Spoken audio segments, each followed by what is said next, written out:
হযরতে ওমর রাদিয়াল্লাহু তাআলা জিজ্ঞেস করলেন, ও খাব্বাব, আপনি তো পুরানো সাহাবী, আপনি একটু বিবরণ দেন, ইসলামের জন্য, কালিমার জন্য কেমন কষ্ট করতে হয়েছে। হযরতে খাব্বাব রাদিয়াল্লাহু তাআলা আনহু তার কথার জবাবে তার চাদরটা, কোমর থেকে চাদরটা একটু সরায় ফেললেন।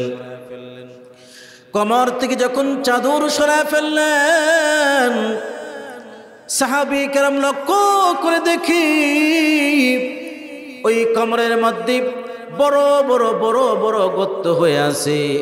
এমন চিকন কোমর আর এমন গর্ত কবর তো কখনো সাহাবী কেরাম দেখেন নাই। সাহাবী কেরাম কেঁদে ফেললেন।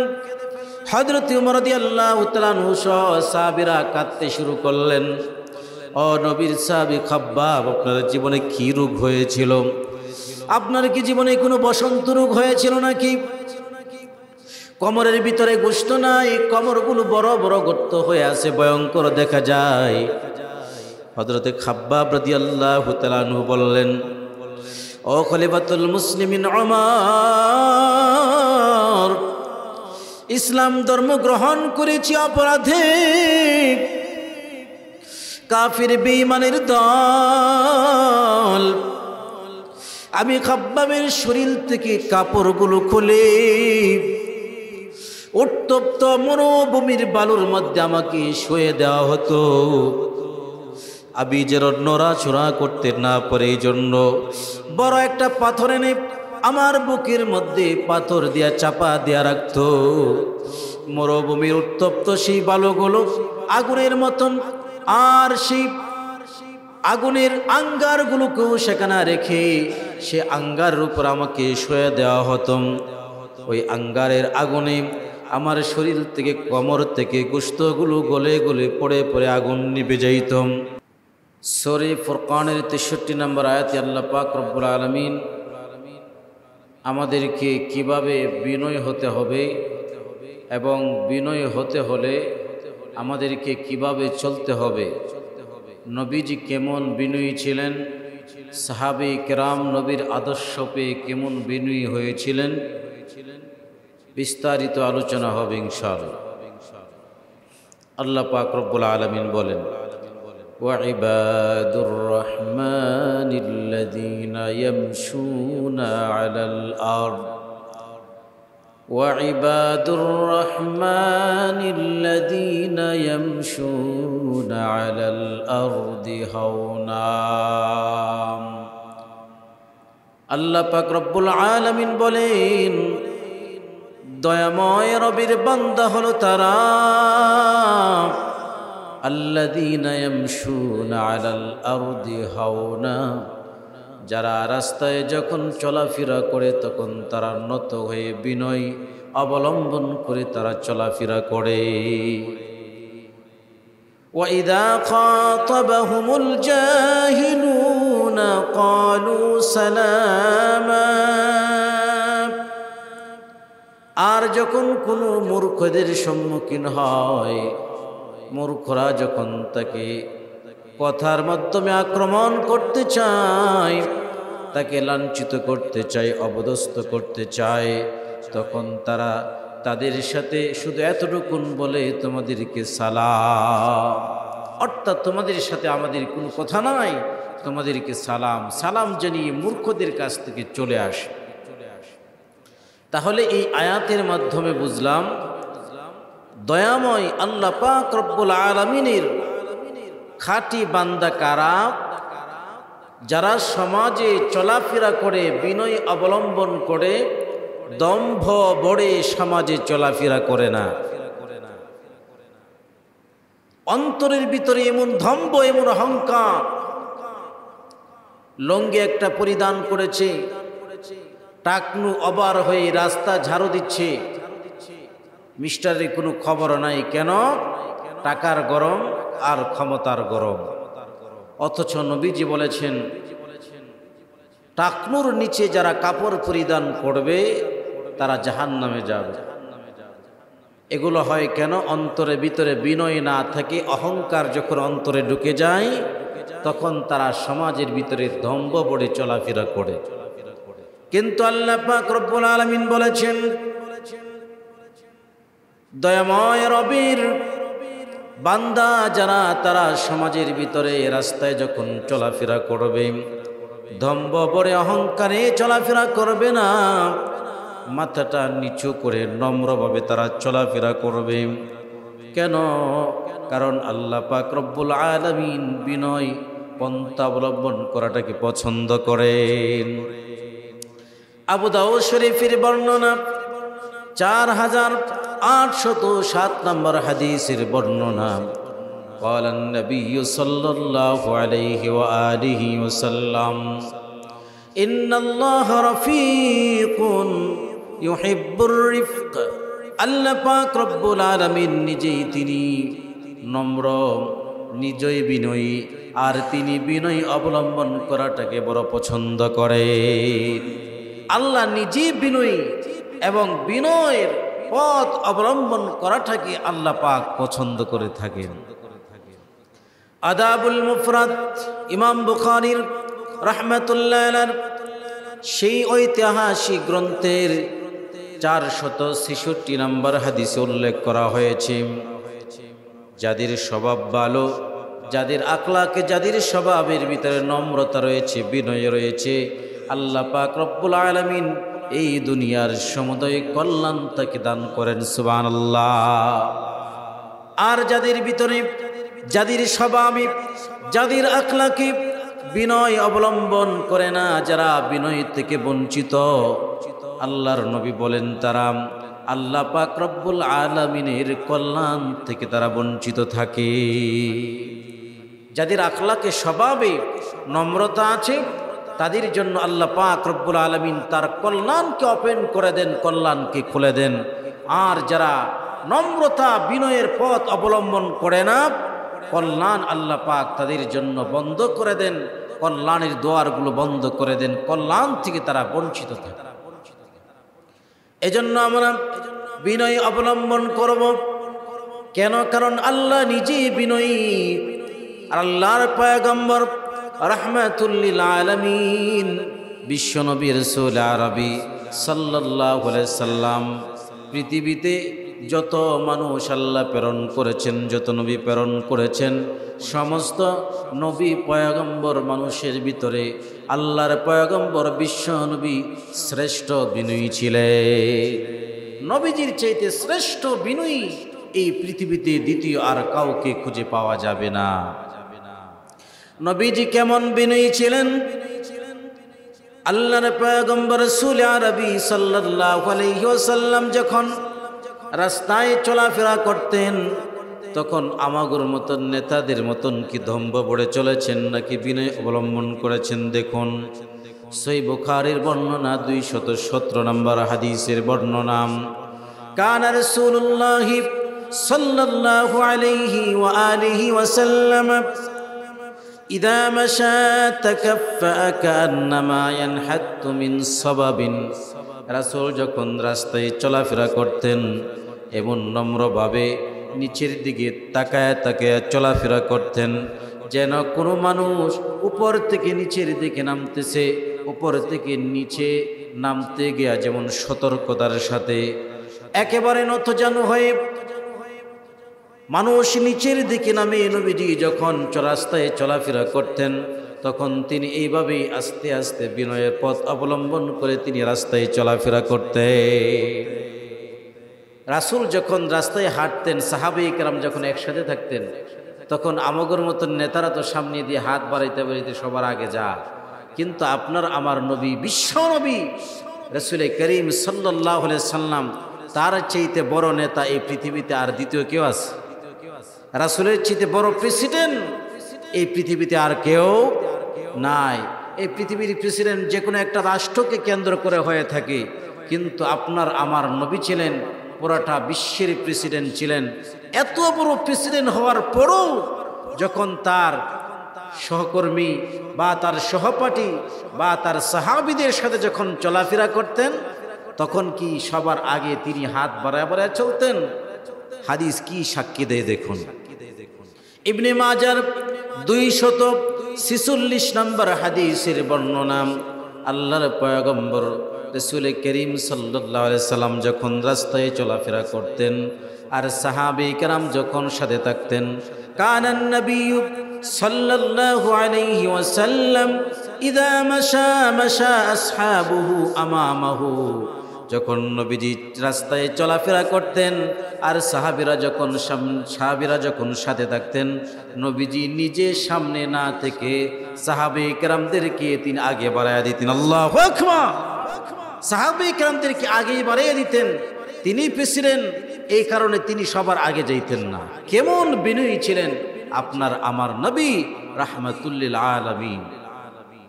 আমার ভাইয়ারা, এই বিষয়ে আল্লাহ পাক রব্বুল আলামিন পবিত্র কোরআনে কারীমের সূরা আল ইমরানের 159 নম্বর আয়াতে আল্লাহ পাক রব্বুল আলামিন বলেন, ফাবিমা রাহমাতিম মিনাল্লাহি লিনতা লাহুম ওয়ালাউ কুনতা ফাযযান গালিযাল কলবি লানফাদ্দু মিন হাওলিক ফা'ফু আনহুম واستغفر لهم وشاورهم في الأمر فإذا عزمت فتوكل على الله إن الله يحب المتوكلين। আল্লাহ পাক রব্বুল আলামিন বলেন, ফাবিমা রাহমাতিম মিনাল্লাহি লিনতা লাহুম, আল্লাহ পাক রব্বুল আলামিনের দয়ায় আপনি কোমল হৃদয়ের অধিকারী হয়েছেন। ওয়ালাউ কুনতা ফাদ্দান গালিদাল কলবি, আর যদি আপনি কঠিন হৃদয়ের অধিকারী হতেন, লানফাদ্দু মিন হাওলিক, তাহলে মানুষেরা আপনার থেকে বিচ্ছিন্ন হয়ে যাইত, মানুষেরা আপনার জন্য পাগল পারা হতো না। ফা'ফু আনহুম, সুতরাং আপনি তাদেরকে ক্ষমা করুন। ওয়াস্তাগফির লাহুম, তাদের জন্য মাগফিরাতের দোয়া করুন। ওয়াশাবিরুহুম ফিল আমর, আর যখন কোনো কাজ করেন তাদের সাথে আপনি পরামর্শ করুন। ফাইদা আযামতা ফাতাওয়াক্কাল আলাল্লাহ, আর যখন কোনো কাজের সিদ্ধান্ত নিয়ে নেন তখন পিছপা হবেন না, আল্লাহর উপরে আপনি তাওয়াক্কুল করুন। কোনো বিষয়ে যখন সিদ্ধান্তে উপনীত হবেন তখন আর পিছুটান যেন না হয়, আল্লাহর উপর তাওয়াক্কুল করে সামনের দিকে অগ্রসর হন, কারণ আল্লাহ পাক রব্বুল আলামিন সব কিছুর মালিক। ইন্নাল্লাহা ইউহিব্বুল মুতাওয়াক্কিলিন, কারণ আল্লাহ পাক রব্বুল আলামিন যারা আল্লাহর উপরে ভরসা করে তাদেরকে বড় পছন্দ করেন। সুবহানাল্লাহ। কোরআনে কারীমের আয়াত থেকে অনেকগুলো বিষয় আমরা খুঁজে পাইলাম। এক নাম্বার হলো, নবীজির কাছে মানুষেরা সাহাবীরা কেন ভিড়তেন? কারণ হলো নবীজি কোমল হৃদয়ের অধিকারী ছিলেন, নবীজির আখলাক ভালো ছিল, নবীজির আচার ব্যবহার ভালো ছিল, নবীজি বিনয়ী ছিলেন, এই জন্য সাহাবে ইকরাম তার কাছে ভিড়তেন। আর আল্লাহ বলে দিয়েছেন, আপনি যদি বিনয়ী না হইতেন তাহলে কিন্তু তারা আপনার কাছেও ভিড়ত না। সুতরাং আজকের সমাজে যদি মানুষদেরকে আপনার কাছাকাছি আনতে চান, মানুষদেরকে যদি এক কালিমার পতাকা তলে আনতে চান, বক্র হৃদয় দিয়া মানুষকে একত্র করা যায় না, বরং মানুষকে যদি ইসলামের ছায়াতলে আনতে হয় বিশ্বনবীর মতন কোমল হৃদয় মানুষের কাছে প্রকাশ করতে হবে। নবীজির মতন কোমল হৃদয়ের অধিকারী যদি আমরা হতে পারি তাহলে মানুষেরা আমাদের কাছে ভিড় জমাবে। নবীজি সাল্লাল্লাহু আলাইহি সাল্লামকে আল্লাহ নির্দেশ দিয়েছেন মানুষদেরকে ক্ষমা করে দেওয়ার জন্য। এই জন্য আমরা নবীর উম্মত হিসাবে কোরআনে কারীমের আয়াত থেকে আমরা শিক্ষা গ্রহণ করব। কেউ যদি কোনো অপরাধ করেও ফেলে আল্লাহ পাক রব্বুল আলামিনের দিকে তাকায়া নির্দেশ অনুযায়ী আমরা তাকে ক্ষমা করে দেব। শুধু ক্ষমা করব না, বরং তাদের জন্য আল্লাহর কাছে মাগফিরাতের দোয়া করব। এই আয়াতের ভিতরে আল্লাহ পাক রব্বুল আলামিন নবীকে হুকুম করেছেন, আদেশ করেছেন, যখন কোনো কাজ করবেন ওয়াশাবিরুহুম ফিল আমরি, তখন আপনি তাদের সাথে আপনি পরামর্শ করবেন। যখন কোনো কাজ করবেন ঘরের, যদিও আপনি ঘরের কর্তা, আর রিজালু কাওয়ামুনা আলান নিসা, আল্লাহ পাক পুরুষদেরকে ঘরের কর্তা বানিয়েছেন, এরপরও যে কোনো কাজ আমরা করব ঘরে পরামর্শ করব, স্ত্রীর সাথে পরামর্শ করব, সন্তানগুলোর সাথে পরামর্শ করব, পরামর্শ করে কাজ করা সুন্নত। এই আয়াত থেকে আমরা পেলাম যে কোনো কাজ আমরা করব আমরা পরামর্শ করে কাজ করব, তাহলে এই কাজের ভিতরে বারাকা হবে। আমার ভাইয়ারা, এরপরে যদি কোনো কাজের সিদ্ধান্ত আমরা নিয়ে নিই, একটা কাজের সিদ্ধান্ত আমরা নিয়ে নিলাম, আর যখন রাস্তা থেকে বের হয়ে এলাম, ঢাকা পর্যন্ত গেলাম, অন্তরের ভিতরে দ্বিধাদ্বন্দ্ব শুরু হয়ে গেছে যে আমি কি কাজটা করব না কি করব না, একটা সংশয় আমার অন্তরের ভিতরে সৃষ্টি হয়ে গেছে।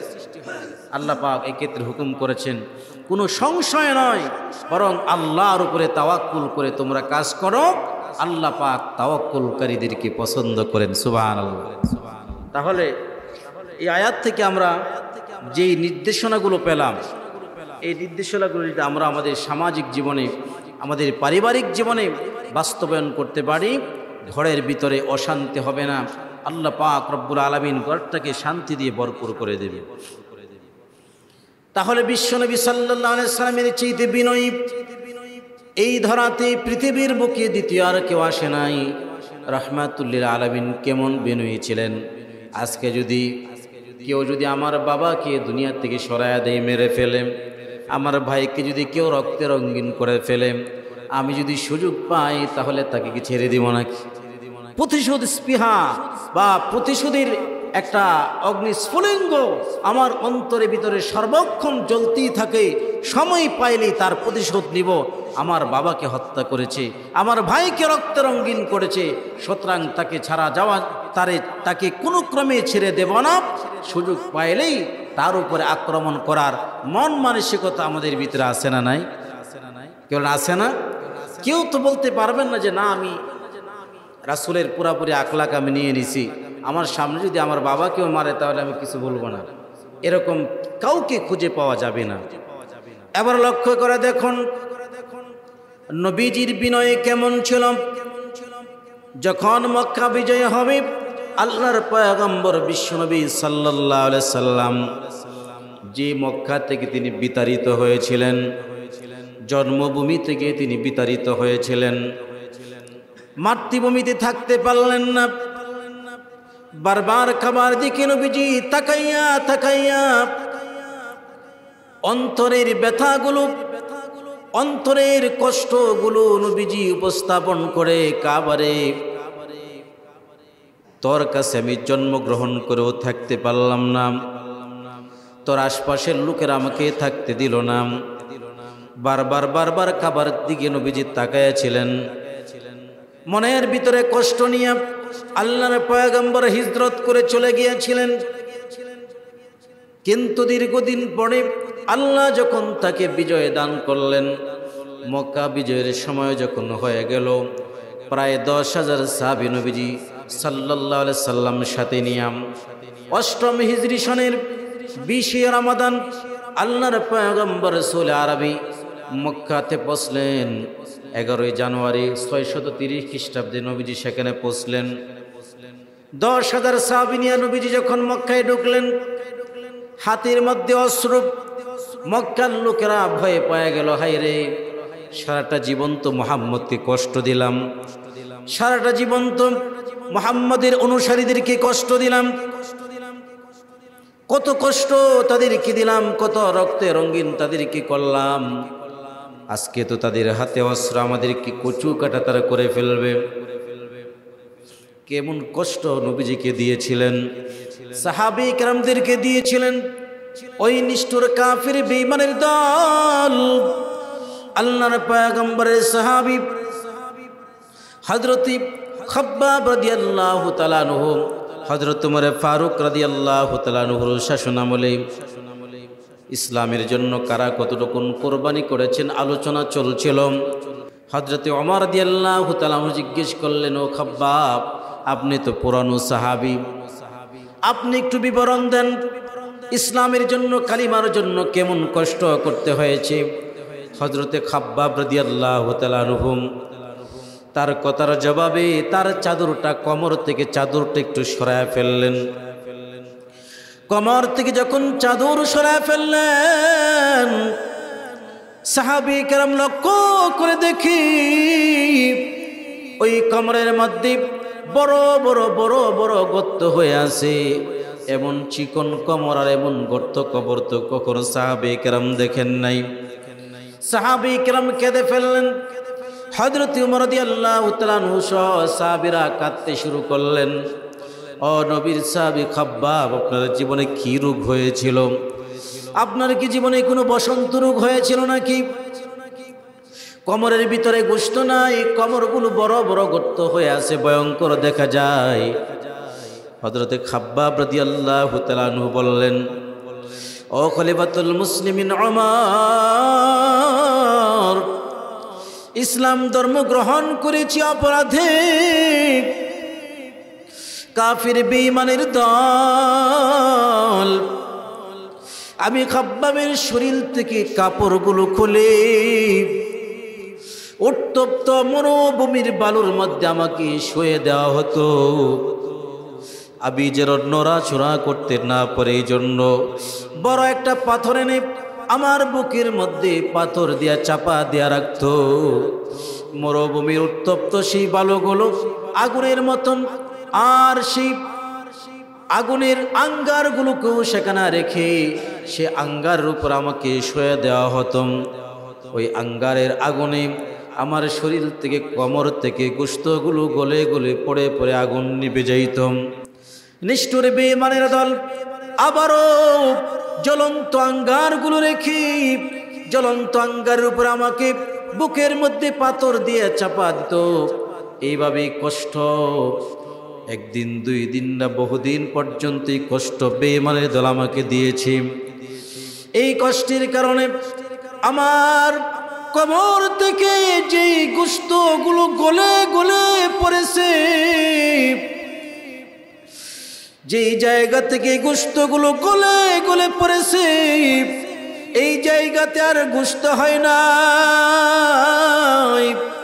এই জায়গাগুলো, গোশতগুলো শূন্য হয়ে বড় বড় গর্তে রূপান্তরিত হয়েছে। আল্লাহু আকবার! কেমন কষ্ট কাফির বেঈমানেরা সাহাবীদেরকে দিয়েছে। এখন সাহাবীদের হাতে তরবারি, ইচ্ছা করলেই তাদেরকে কচু কাটা করে ফেলতে পারে, ইচ্ছা করলেই তারা তাদের উপর আক্রমণ করতে পারে। যারা 13টা বছর পর্যন্ত এভাবে নির্যাতন করলো, শুধু সাহাবীদেরকে নির্যাতন করেন নাই, নবীজিকে কেমন নির্যাতন করেছে। তায়েফের ময়দানে নবীজিকে রক্তে রঙিন করেছেন, নবীজি বারবার বেহুশ হয়ে পড়েছে। উহুদের ময়দানে আল্লাহর নবী, রহমতের নবী রাসূল করিম সাল্লাল্লাহু আলাইহি ওয়াসাল্লামের দান্দান মুবারক শহীদ হয়েছে। নবীজি একটা পাহাড়ের গুহার মধ্যে পড়েছিলেন, চতুর্দিকে খবর হয়ে গেছে কত কতিলা মুহাম্মদ, নবীজি নাই, নবীজি দুনিয়া থেকে বিদায় বরণ করেছে। সাহাবী কেরাম বড় পেরেশান। রহমতের নবী গিয়া দেখেন সাহাবীরা পাহাড়ের সেই গুহার মধ্যে পড়ে আছে, আর মাথার হেলমেটটা চাপা পড়ে নবীজির দান্দার মোবারক শহীদ হয়ে গেছে। নবীজিকে শুধু এভাবেই কষ্ট দেয় নাই, আল্লাহর পয়গম্বর রাসূল আরবি যেই রাস্তা দিয়া চলতেন, ওই রাস্তার মধ্যে বেঈমানের দল কাটা বিছিয়ে রাখত নবীকে কষ্ট দেওয়ার জন্য। নবীজি যখন সেজদায় চলে যাইতেন, সেজদায় চলে যাওয়ার পর পছা উঠের নারী বুড়িগুলো নবীজির মাথার উপরে রাখত, যাতে করে নবীজি এই অবস্থায় দুনিয়া থেকে বিদায় নেয়। এইভাবে যখন নবীর উপরে কষ্ট দিয়েছে, নবীজি ধৈর্য ধারণ করেছেন, সাহাবে কেরাম ধৈর্য ধারণ করেছেন। এত কষ্ট দেওয়ার পরে আজকে বিজয়ের দিন নবীজি পতাকা হাতে নিয়া, বিজয়ের পতাকা হাতে নিয়া মক্কার লোকদের সাথে কি আচরণ করলেন, সাহাবে কেরাম কি আচরণ করলেন, পৃথিবীর ইতিহাস আর সাক্ষী। এমন আখলাক আর এমন বিনয় পৃথিবীর আর কেউ দিতে পারে নাই। এমন সভ্যতার এমন আদর্শ পৃথিবীর আর কোনো দেশ দিতে পারে নাই, যে আদর্শ মক্কা বিজয়ের দিন আপনার আমার নবী দেখিয়েছিলেন। যারা জীবন ভর এত কষ্ট দিয়েছিল তাদের উদ্দেশ্যে বিশ্বনবী মহানবী রাসূল করিম সাল্লাল্লাহু আলাইহি সাল্লাম কি ভাষণ দিয়েছিলেন? আল্লাহর পয়গম্বর বিশ্বনবী সাল্লাল্লাহু আলাইহি সাল্লাম মক্কাতে ঢুকেই তাদের উদ্দেশ্যে একটা ভাষণ দিলেন। আবু দাউদ শরীফের 3021 নম্বর এবং 3022 নম্বর হাদিসে উল্লেখ করা হয়েছে। নবীজি ঘোষণা করে দিলেন, মান দাখালা দার আবি সুফিয়ান ফাহুয়া আমিন। যখন বেঈমানের দল ভয়ে আতঙ্কিত হয়ে গেল যে আজকে আমাদেরকে কচু কাটা করবে, নবীজি তখন বলে দিলেন, তোমাদের নেতা আবু সুফিয়ানের ঘরে যারা প্রবেশ করবে তাদেরকে নিরাপত্তা দেওয়া হলো। সুবহানাল্লাহ। ওয়ামান আলকাস সিলাহা ফাহুয়া আমিনুন। আর যারা তাদের অস্ত্রগুলো নিক্ষেপ করে, হাত থেকে নিক্ষেপ করে যারা আত্মসমর্পণ করবে তাদেরকে নিরাপত্তা দেওয়া হবে, তাদের উপরে কোনো আক্রমণ করা হবে না। ওয়ামান আগলাকা বাবাহু ফাহুয়া আমিনুন। যারা নিজ নিজ ঘরের ভিতরে প্রবেশ করে দরজাকে বন্ধ করে দেবে তাদেরকে নিরাপত্তা দেওয়া হবে, তাদেরকে হত্যা করা হবে না। নবীজি সাল্লাল্লাহু আলাইহি সাল্লাম বলে দিলেন, ওফি রিওয়ায়াতিন ওয়ামান দাখালাল মাসজিদাল হারামা ফাহুয়া আমিনুন। অন্য বর্ণনায় এসেছে, যারা হারাম শরীফের ভিতরে প্রবেশ করবে তাদেরকে নিরাপত্তা দেওয়া হবে, তাদের উপরে কোনো আক্রমণ করা হবে না। নবীজি ঘোষণা করলেন। এই ঘোষণা দেওয়ার পরে কাফের বেঈমানের দল বড় আশ্চর্যান্বিত হয়ে গেল। হায়রে, সারাটা জীবন যাকে কষ্ট দিলাম, সারাটা জীবন যাকে পাথর নিক্ষেপ করলাম, তার অনুসারীদেরকে সারা জীবন নির্যাতন করলাম, জুলুম করলাম, আজকের দিনে সুযোগ পেয়েও তারা আমাদের উপরে আক্রমণ করে না। আল্লাহর পয়গম্বর বাইতুল্লাহর আঙ্গিনায় পৌঁছে গেলেন। সেখানে গিয়ে কাবা শরীফ থেকে মূর্তিগুলোকে অপসারণ করলেন। কাবা শরীফটাকে ঝমঝমের পানি দ্বারাতে পুত পবিত্র করলেন। 2 রাকাত শুকরিয়াতার নামাজ নবীজি পড়লেন। শুকরিয়ার নামাজ আদায় করে আবারও কাবার দরজার মধ্যে দাঁড়ায়া সমস্ত মানুষের উদ্দেশ্যে তিনি আরেকটা ভাষণ পেশ করলেন। আল বিদায়া ওয়ান নিহায়ার 4 খণ্ডের 95 নম্বর পৃষ্ঠার ভিতরে এসেছে, আল্লাহর পয়গম্বর নবীজি সাল্লাল্লাহু আলাইহি সাল্লাম কাবার দরজার মধ্যে দাঁড়ায়া সমস্ত মানুষদের উদ্দেশ্যে একটি ভাষণ দিলেন। কি ভাষণ দিলেন? লা তাসরিবা আলাইকুমুল ইয়াউম। আজকের এই দিনে তোমাদের প্রতি আমার কোনো অভিযোগ নাই। ইযহাবু ফানতুমুত তুলাকা। আজকের এই দিনে আমি তোমাদের প্রত্যেককে সাধারণ ক্ষমা ঘোষণা করে দিলাম। আল্লাহু আকবার। আজকে তোমাদের বিরুদ্ধে কোনো অভিযোগ নাই, আজকে তোমাদের বিরুদ্ধে কোনো বিচার নাই। আজকে আমি তোমাদের সবাইকে ক্ষমা করে দিলাম, আজকে তোমাদের সবাইকে আমি মাফ করে দিলাম। এই তো ছিল রাহমাতুল লিল আলামিনের শ্রেষ্ঠ বিনয়ের প্রকাশ। আমার ভাইরা, আল্লাহর পয়গম্বর রাসূল আরবি সাল্লাল্লাহু আলাইহি সাল্লাম একজন প্রেসিডেন্ট ছিলেন। শুধু একটা কবিলার নয়, একটা দেশের নয়, 2টা 3টা দেশের নয়, যিনি সমগ্র বিশ্বের প্রেসিডেন্ট ছিলেন।